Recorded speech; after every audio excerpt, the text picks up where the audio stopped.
Yo, Nakama, how is it going? It's your boy Cozy coming at you with our Week 8 meta update. Just to give you guys a heads up, I have been playing some of the meta decks, and I have been having probably the most fun that I've had in all of OP16. OP 16.5 is officially in the books. We now have the starter decks officially in circulation, and I gotta tell you, I have had a blast playing some of the top leaders in our list. So we're going to look at the top 5. We're going to share a couple of deck lists out, and I will catch you guys in just a moment. Peace and love, Nakama.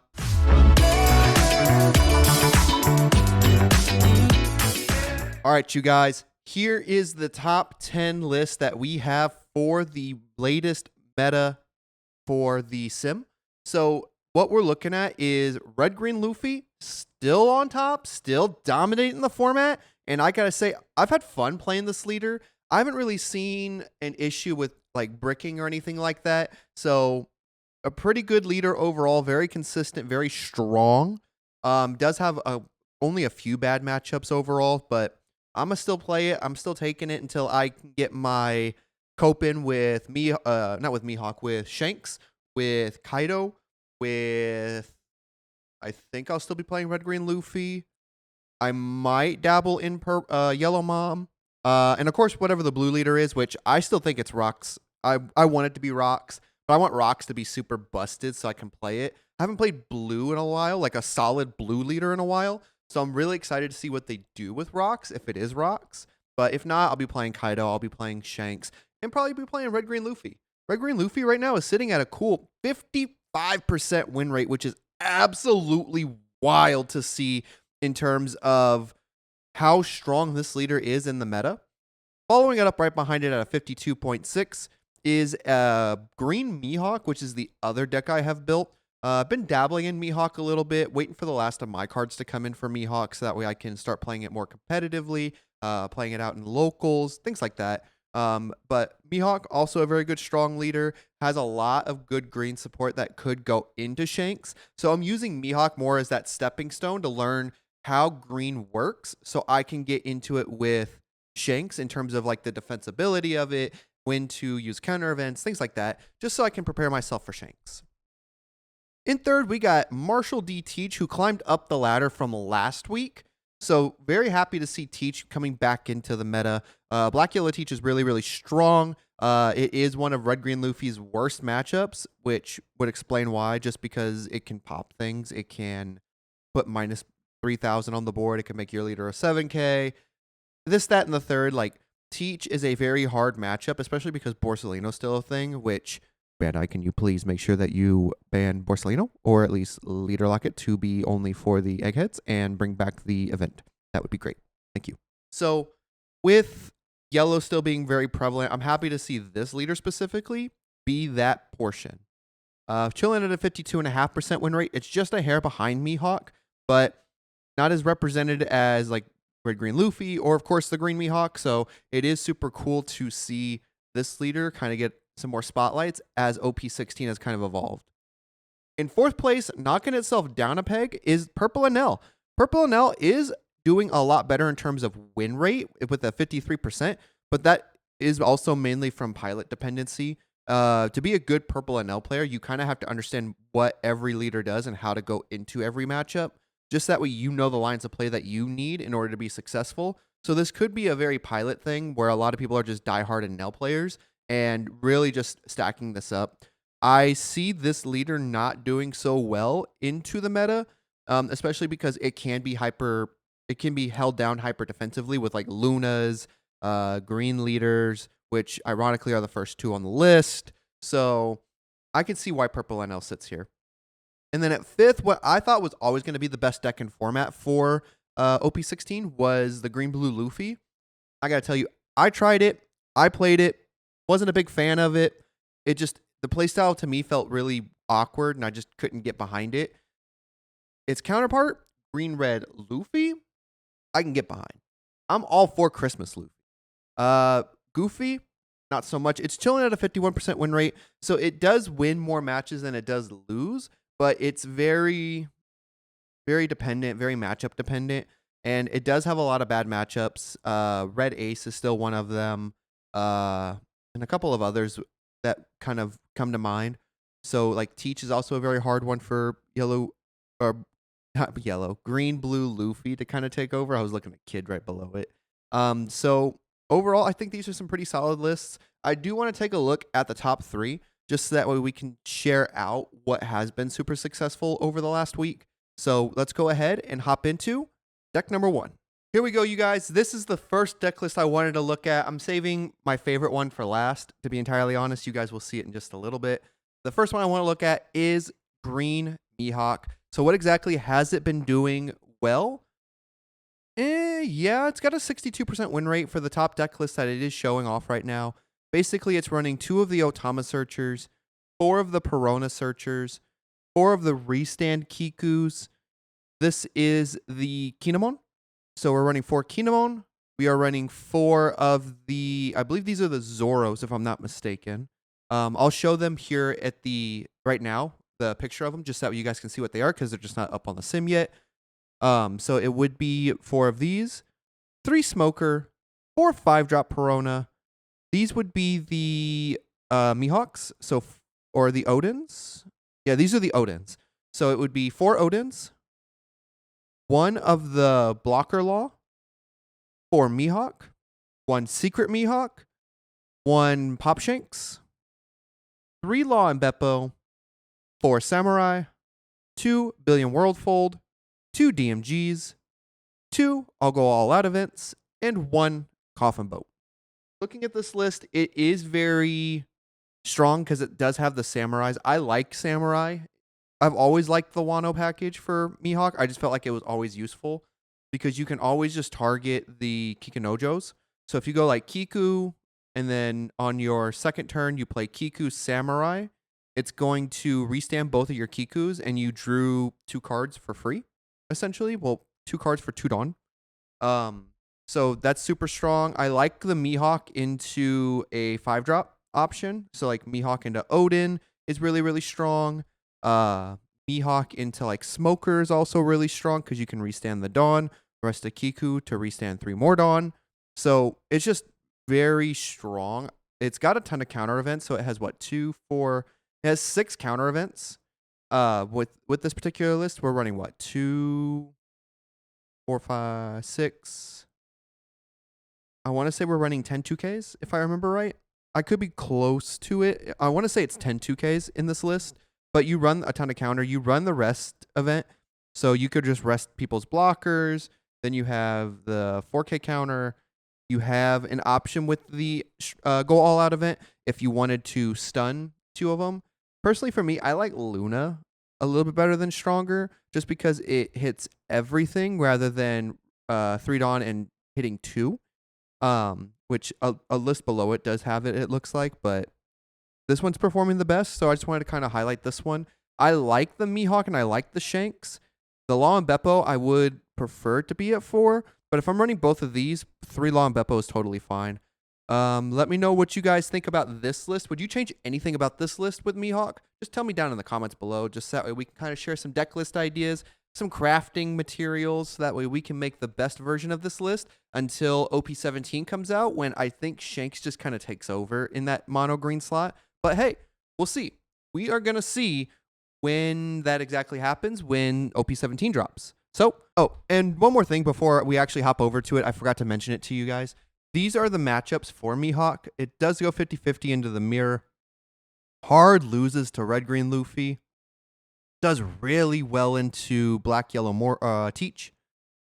Does pretty good into Purple NL, and then has a slightly unfavored matchup into Green Blue Luffy. So now we can get into the second. So here is our second deck list of this video. I want to highlight this is Black Yellow Teach.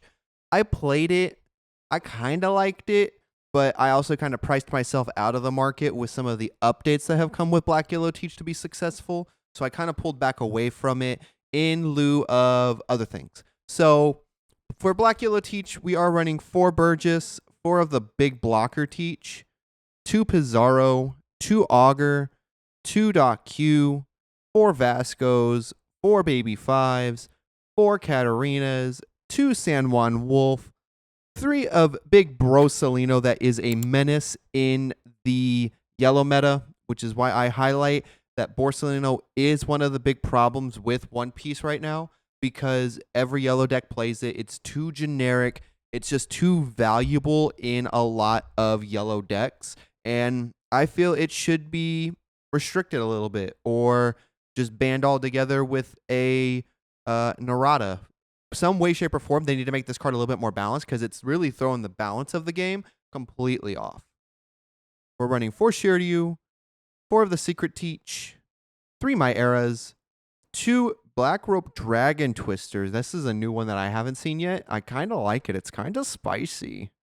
2 Zehahas and 4 Fulaled. So this list, for me, I would probably rock this list. I would rock this to infinity and beyond. Like, the only thing I'm missing is the Dragon Twisters, which you could relatively pick up. I think they're super dirt cheap. I'll put how much they are right now. And Borsalinos, which are mad expensive because, again, it's a needed card and it is 100% wanted. Hopefully, if my LGS still has them, by the time I get another influx of my paycheck, I will be buying them and I will be back on Teach. But overall, I think this is a very solid list. I like it. It's has a ton of searchability. It has a ton of draw power. It has a ton of triggers. It has just a little bit of everything that you would want. You have the negate with the teaches. You have the pops with the secret teach out of life. You have the 2 Zehahas. Do you have a way to recur them though? Is the thing. I don't think so. So you would really only have the two hits. KO effect, draw, 1 card, 7K. Yeah, you don't really have a way to recur the Zehahas, which is the only downside. So like, if you really wanted to like change it up a little bit, turn 1 card of your life face up. If number of your characters is less than the number of your opponent's characters, KO up to one of your opponent's characters with a cost of 6 and a cost of 5 or less. So this is more so for the Red-Green Luffy matchup, personally. So I don't know. It's just dependent on your local. I'd find some way to add in the Black Vortex so I can recur my Zehahas. So even if you do 2 Black Vortex and 2 Zehahas, I think that's fine. Maybe Katarina's a 2K though. The Pizarro, discard and add 1 full lead from your hand or trash. Or play it. And it's a 2K. Oh, this is hard. I'd probably cut maybe a Burgess because it's searchable. And maybe a Fula lead. So you would have 6 searches because you're not running Lafitte. And run 2 Black Vortex, but that's just me. That's kind of what I would think and how I would theory craft it, but you know, I could be wrong. Let me know what you guys would do down in the comments below. So, matchup wise, it has an unfavorable matchup into Mihawk. Super winnable against Red-Green Luffy. You're 50-50 in the mirror. You're heavily favored into Enel, and then Green-Blue Luffy just kind of raffle stomps you. I think it's just because they get so far ahead in tempo because they can play multiple cards a turn and kind of just wear you down before you can really even get to your Zehahas and your teaches. So that makes sense. Green Mihawk also kind of makes sense because it's just tempo. And then they just kind of outlast you and deal a ton of damage. So makes sense.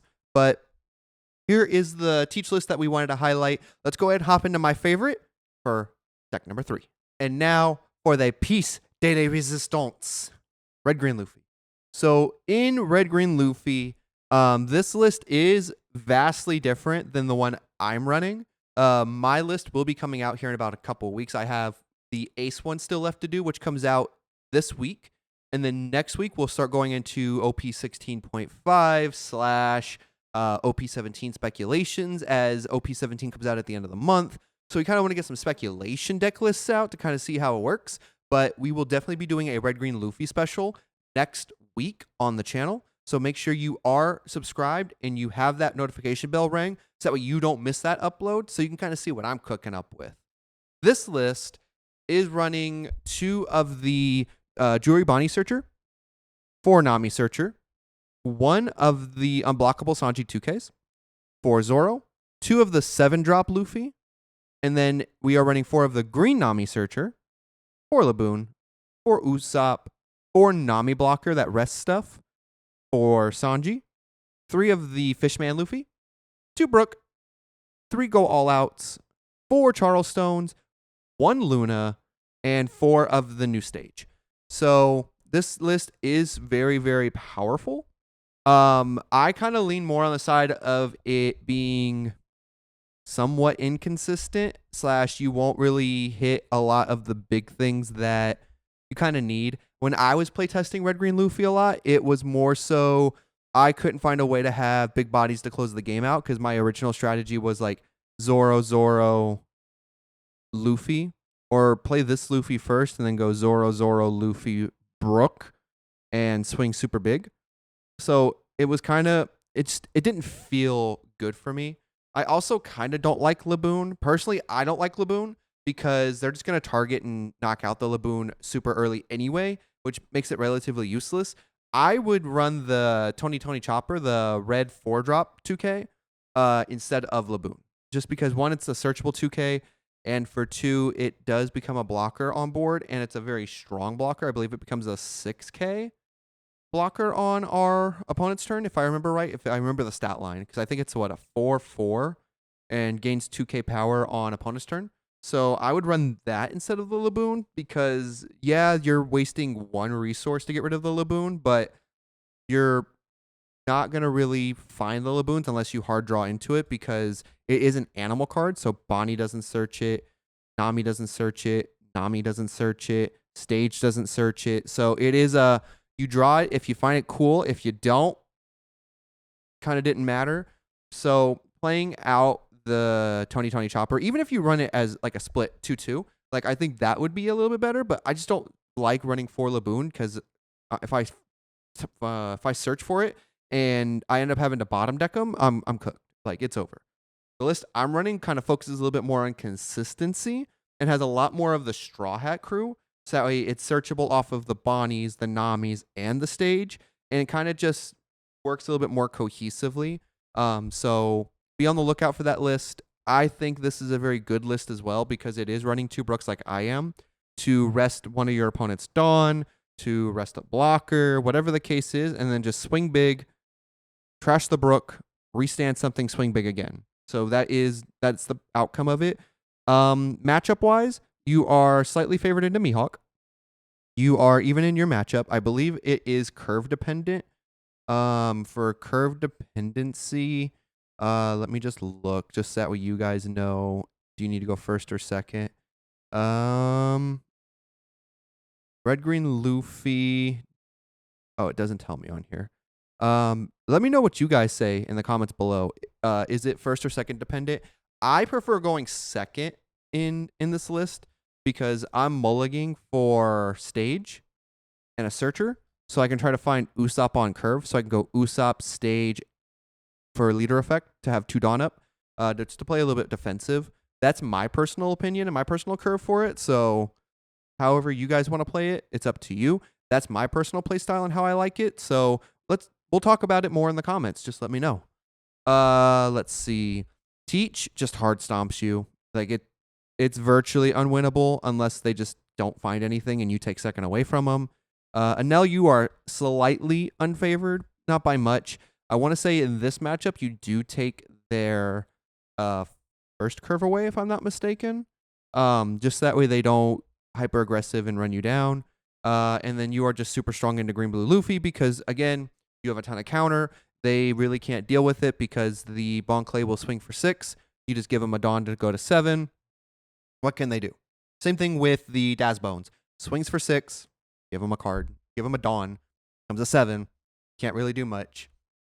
And then you're just kind of controlling their board at that point and just popping things and clearing it out. So this is the Red Green Luffy list that is doing the best right now according to sim data. My list will be coming out next week. Let me know what you guys are running with Red Green Luffy if you are playing it down in the comments below. And let's go ahead and do our weekly recap. And that does it for our meta analysis for this week, you guys. I hope you guys enjoyed taking a look at these 3 deck lists. If there is something you would change in any of them, please make sure you put it down in the comments down below. I respond to every single comment that comes out on my videos. And overall, I hope you guys have a great rest of your Sunday and a start to your week that is absolutely beautiful. Peace and love, Nakama. Thanks for riding with the vibe. Cozy games every time. Pulling leaders, making plays on the line. Sailing through the grand line. Strategy refined. Catch your next match day.